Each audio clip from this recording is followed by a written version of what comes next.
Ang pinakamataas na papuri, pagluluwalhati, pagdadakil at pagsamba ay tanging sa ating pinakamamahal na Panginoon po lamang. Ako po yung nagpapabot ng pagbati na magandang umaga sa ating pong minamahal at ginagalang na pastor, Pastor Ray Dayawon, maging sa kanyang buong pamilya, kay Ate Maris, sa kanilang mga anak, manugang at sa kanilang mga apo. Sa lahat po ng mga ginagamit sa gawain ng ating pinakamamahal na Panginoon, sa lahat po ng mga mangangaral, manunugtog at sa lahat po ng mga awit, magandang umaga po. Sa lahat ng mga bisita, baguhan, welcome po kayo sa gawain ng ating pinakamamahal na Panginoon Diyos. At ganoon din po sa lahat ng mga nakantabay sa ating pong live streaming. Magandang umaga sa inyo lahat. Sa ating lahat na narito, isang pinagpalang umaga sa pangalan po ng ating pinakamamahal na Panginoon. Purihin po ang ating pinakamamahal na Panginoon Diyos. Dadako na po tayo mga minamahal sa pagpapaliwanag patungkol po sa ikasampung bahagi at handog. Kaya makinig tayo na mainam mga minamahal kong mga kapatid. Kung gusto niyong pagpalain ng ating pinakamamahal na Panginoon, makinig po tayo. Amen? Palakpakan natin ang ating pinakamamahal na Panginoon Diyos. Tungkulin ba ng tao na tayo ay magbigay sa Diyos? Kaya ibigay natin yung ikapo at saka handog sa ating pinakamamahal na Panginoon. Tungkulin ba natin yan? Tungkulin po natin mga minamahal kong mga kapatid. Sapagkat ang sabi ng Biblia, mga minamahal, sa aklat ng Ecclesiastes 12:13, ito ang wakas ng bagay, lahat ay narinig. Ikaw ay matakot sa Diyos at sundin mo ang kanyang mga utos.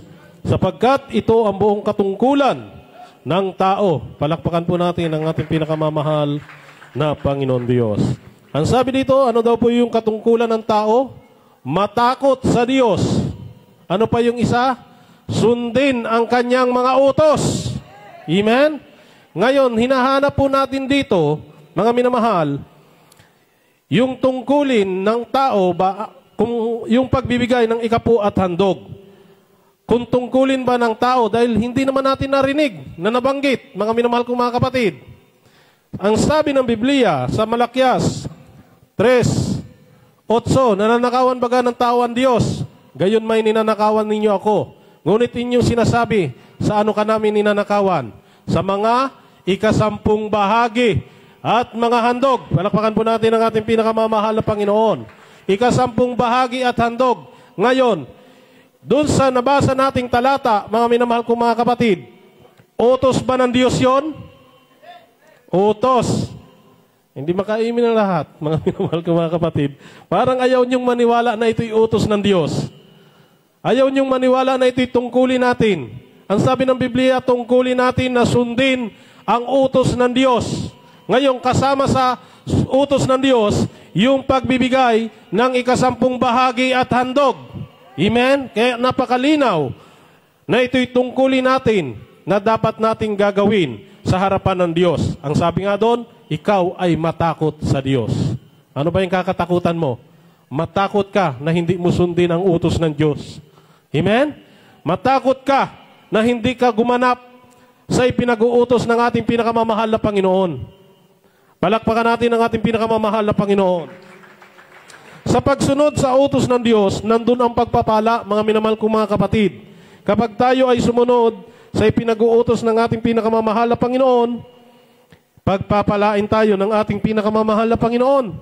Dahil ang sabi ng Biblia, aklat ng Deuteronomio 11:26, ganito po sinasabi, narito, inilalagay ko sa harap ninyo sa araw na ito ang pagpapala at ang sumpa.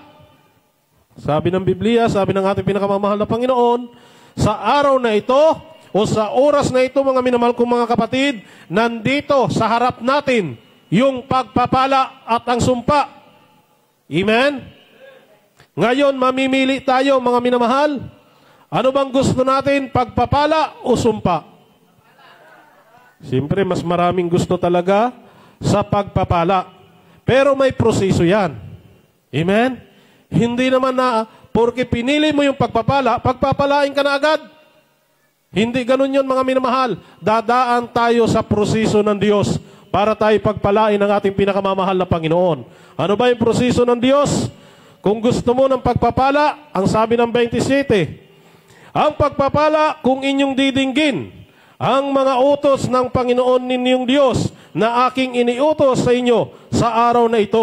O yun daw pong pagpapala kung ating didinggin, kung ating susundin, yung ipinag-uutos ng ating pinakamamahal na Panginoon sa mga oras na ito.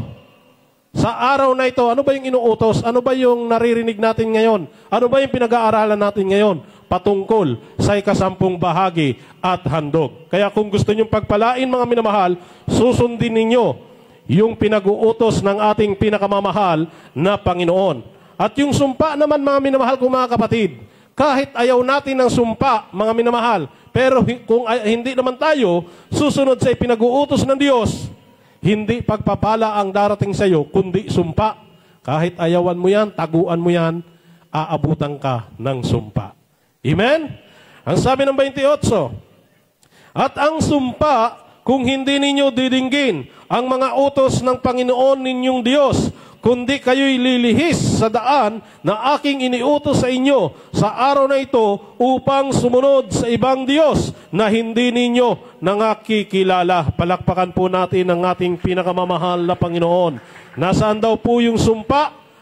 Nandun sa hindi natin pagtupad, hindi natin pagsunod sa ipinag-uutos ng ating pinakamamahal na Panginoon. Kaya kung gusto natin pagpalain, mga minamahal kong mga kapatid, ibigay po natin yung ikasampung bahagi at handog sa ating pinakamamahal na Panginoon para hindi po tayo pumailalim sa sumpa.